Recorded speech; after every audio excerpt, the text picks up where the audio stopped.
পদবন্ধে আমাক কোৱা কথাখিনি আমি আলোচনা কৰিম। ভকতিহি কৰে সংসাৰৰ বন্ধনা।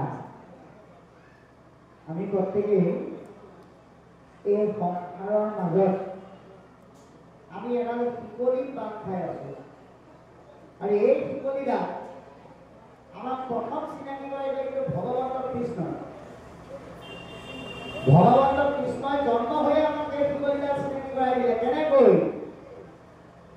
যেতিয়া ভগৱন্ত কৃষ্ণ ঘোৰ অন্ধকাৰে ৰাতি কংসৰ দ্বাৰা জন্মগ্ৰহণ কৰিছে, সেই সময়ত বসুদেৱ দৈৱকীক লোহা লগাই শিকলিৰে হাতত কংসই বান্ধি থৈ দিছিল। কৃষ্ণ জন্ম হোৱাৰ লগে লগে সেই শিকলিডাল কিন্তু খোল খাই আৰু পৰৱৰ্তী সময়ত যেতিয়া বসুদেৱে চন্দ্ৰৰ ঘৰত থৈ যুগমায়াক লৈ আহিলে, আহি তাত প্ৰৱেশ কৰাৰ লগে লগে সেই শিকলিডাল দুজনৰ হাতত আপ খাই গ'ল। ইয়াৰ দ্বাৰা আমাক কি বুজালে? যে মায়া মানে হ'ল বন্ধন, ভক্তি মানে হৈছে মুক্ত। গতিকে আপুনি আমি এতিয়া ভগৱন্তৰ ৰহস্য পাবৰ কাৰণে সৃষ্টি কৰা মায়াৰ কৰ্ম বন্ধনত আমি বান্ধ খাই আছো। এই বন্ধনৰ গাঁঠিটো আমি খুলিব লাগিব। আজি আপোনালোক ইয়ালৈ আহিল, এই কৰ্ম বন্ধনৰ গাঁঠিডালৰ পাত এটা আমি খুলিবৰ কাৰণে আমাৰ ইয়ালৈ আহিল, ভকতিৰ কাৰণে আহিল।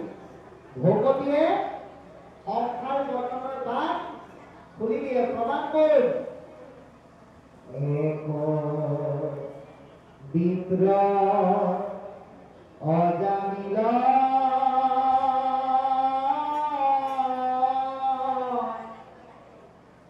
মন্দমতি পাপ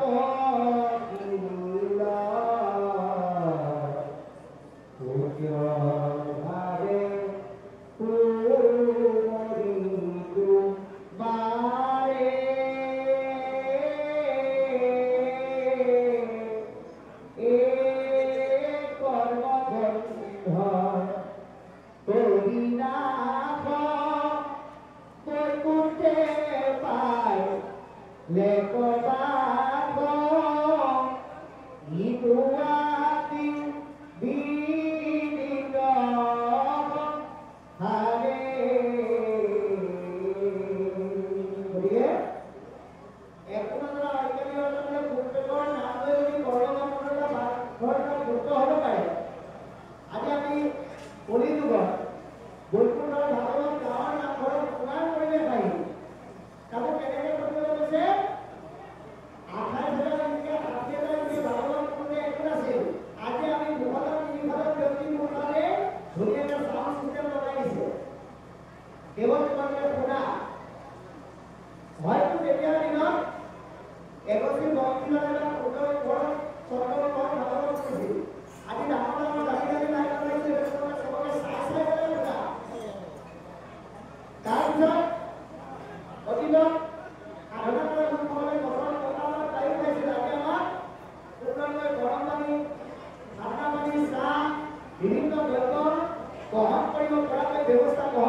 ইমানখিনি কোৱাৰ পিছত যদি আমি ভগৱন্তৰ কথা নকৰো, তেতিয়া আমি দুৰ্ভোগ ভুগিব লাগিব সংসাৰৰ বৰ্তমানৰ পৰা আমি ৰক্ষা কৰিব নোৱাৰিম। সেইকাৰণে কৈছে স্বধৰ্মৰ অধিকলৈ স্বধৰ্ম সন্তোষী স্বধৰ্ম ত্যাগ কৰি অৰ্থাৎ স্বধৰ্মৰ মাজত থাকি ওলাই যদিও এই স্বধৰ্ম ত্যাগ কৰি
আমাক কৈছে যে জ্ঞানীটো কৰ্মীটো কৰি তথাপি অধিক দেৱৰ বন্দনী সিটো ভকতি ৰসিক ভক্তি কৰাজন ইমানেই কৃপাধন্য তেওঁ দেৱতাৰ বন্দনাৰ পাত্ৰ আৰু ভকতি ৰসত শ্ৰেষ্ঠ হেন জানি মহাবুদ্ধি মন্ত যিটো জন ভকতিৰ অৰ্থে মাত্ৰ কৰোঁ যতন যে মহাবুদ্ধিৰ গৰাকীসকলক ৰসত চতুৰসকলক সেইকাৰণে ভকতিৰ অৰ্থে যত্ন কৰিবলৈ আহ্বান জনাইছে কালে কৰ্মে মিলাই বেগ বিষয়ৰ সুখ কাল মানে সময় কৰ্ম মানে কাম অৰ্থাৎ সময় আৰু কৰ্মই আপোনাক বিষয়ৰ সুখবিলাক বিচাৰিলেও দিব নিবিচাৰিলেও দিব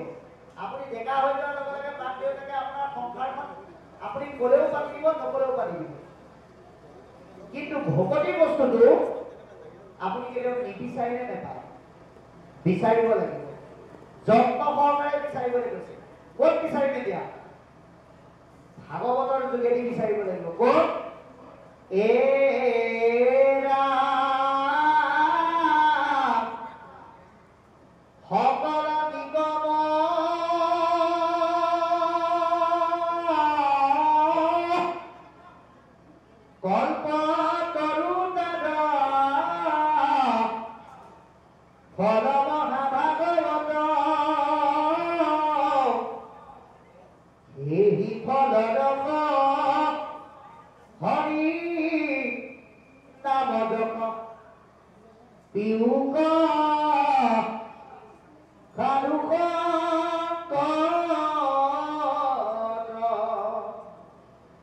আজিৰ দৰে সাধুৰ সংগত এই ভাগৱত বিষয়ৰ ৰস নাম ৰস যত্ন সহকাৰে বিচাৰি আমাক পাঠ কৰিবলৈ আহ্বান জনাইছে গতিকে কালে কৰ্মে সময় আৰু কৰ্মই বিষয়বোৰ যিহেতুকে দিব উপদেশী লোকসকল কৃষ্ণৰ সন্মুখ সকলোকে ভাগৱতৰ উপদেশ ভগৱতৰ উপদেশ লৈ কৃষ্ণৰ সন্মুখ হ'বলৈ আহ্বান জনাইছে অৰ্থাৎ কৃষ্ণৰ সন্মুখীন হ'বলৈ কৈছে যে আপোনালোকে ভাবিব পাৰে কৃষ্ণৰ সন্মুখীন আমি কেনেকৈ হ'ম কলিতটো কৃষ্ণক আমি দেখাই নাই কলি যুগত পৰম পুৰুষ ভগৱন্তক আপুনি তেনেকৈ দেখা নাপায় তেওঁ বাংময় মূৰ্তি ৰূপে আহি ভকতৰ মাধ্যমেৰে আমাক ভাৱ ৰূপে প্ৰকাশিত হৈ থাকিব আমি ভকতৰ মাজত চাব লাগিব কাৰণ শাস্ত্ৰই কৈছে এ ৰাম কৃষ্ণ